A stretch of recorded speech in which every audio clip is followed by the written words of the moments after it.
Hello tout le monde, en ces temps de confinement, une petite vidéo pour mes élèves, juste pour commencer à aborder un petit peu de travail technique, l'aller-retour, la main gauche qui va être nécessaire pour la gamme majeure, voilà un petit exercice et sur un backing track, donc je vous mettrai le lien dans la description de la vidéo, qui sera très sympa à faire et rendre les choses un petit peu plus musicales. L'idée de votre main gauche. On va penser à bien numéroter nos doigts. Donc index numéro 1, majeur numéro 2, annulaire numéro 3, petit doigt numéro 4. Voilà, dans les explications après, un petit prérequis là-dessus. Voilà, et un petit peu de musique.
Alors, quelques explications sur ce que je viens de jouer.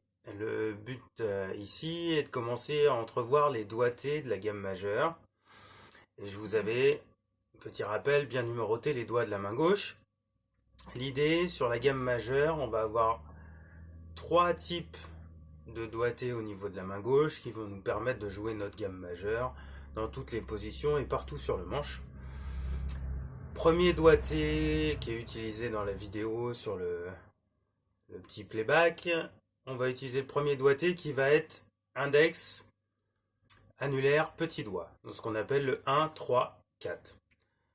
On va démarrer en cinquième case sur la corde de mi aigu et l'idée c'est que on va jouer nos notes donc avec notre index, cinquième case, ensuite annulaire, septième case, petit doigt, huitième case. D'accord? Au niveau de la main droite, le but du jeu est de travailler l'aller-retour, donc forcément une alternance coup vers le bas, coup vers le haut, coup vers le bas, coup vers le haut. Et l'idée de l'exercice, ça va être de travailler différents placements rythmiques, donc l'accroche, le triolet, 3 notes par temps, et la double croche, 4 notes par temps. Donc, l'idée ici, donc le premier phrasé, ça donnera quelque chose comme ça. Donc, 1 et 2 et 3 et 4 et 1. Donc là, je viens de le jouer en croche. Pour ce qui est du triolet, 3 notes par temps. Donc là, on va penser 1, 2, 3, 2, 2, 3, 3, 2, 3, 4, 2, 3, etc., etc. D'accord? Donc ça va donner un phrasé comme ça. 1, 2, 3, 2, 2, 3, 3, 2, 3, 4, 2, 3. Donc attention, la phrase se termine sur un doigt différent de la croche. C'était aussi le but de l'exercice, de s'habituer à ne pas avoir toujours les mêmes appuis au même endroit. Et enfin, la double croche. On va avoir cette fois-ci 4 notes par temps. Donc 1, 2, 3, 4, 2, 2, 3, 4, 4, 2. Voilà. 1, 2, 3, 4, 2, 2, 3, 4, 3, 2, 3, 4, 4, 2, 3, 4, 1. D'accord? Et ça va donner sur le premier doigté cette chose-là. Donc 1, 2, pardon.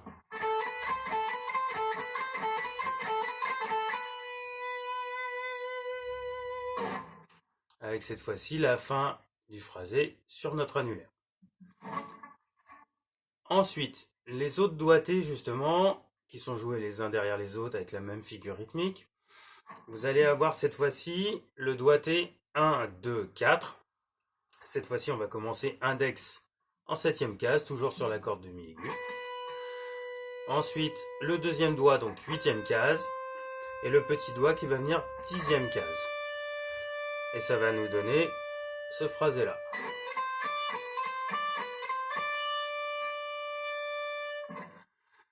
Le suivant, qui est souvent la partie la plus difficile dans ce qui est de la gamme majeure, on va avoir un petit écart à générer au niveau de l'index et du majeur.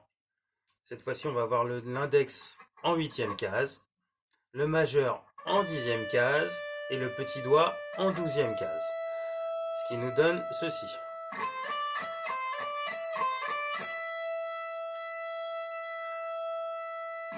Et enfin, pour terminer, pour avoir des paquets de 4, on reprend le même doigté qu'au début, donc 1, 3, 4. Cette fois-ci, 10e case, 12e case et 13e case.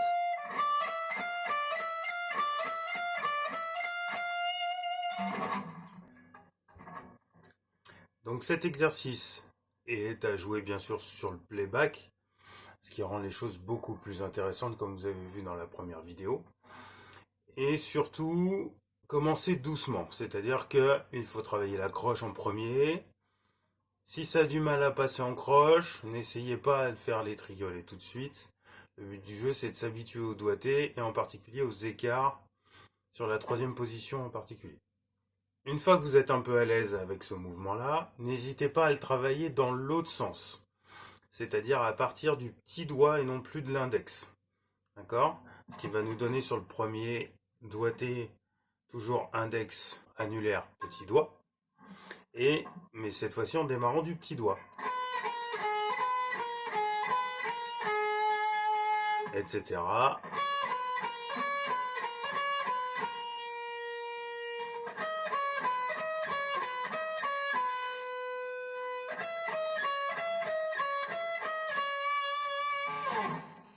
Et bien sûr, à travailler avec toutes les figures rythmiques, donc la croche, le triolet et la double croche.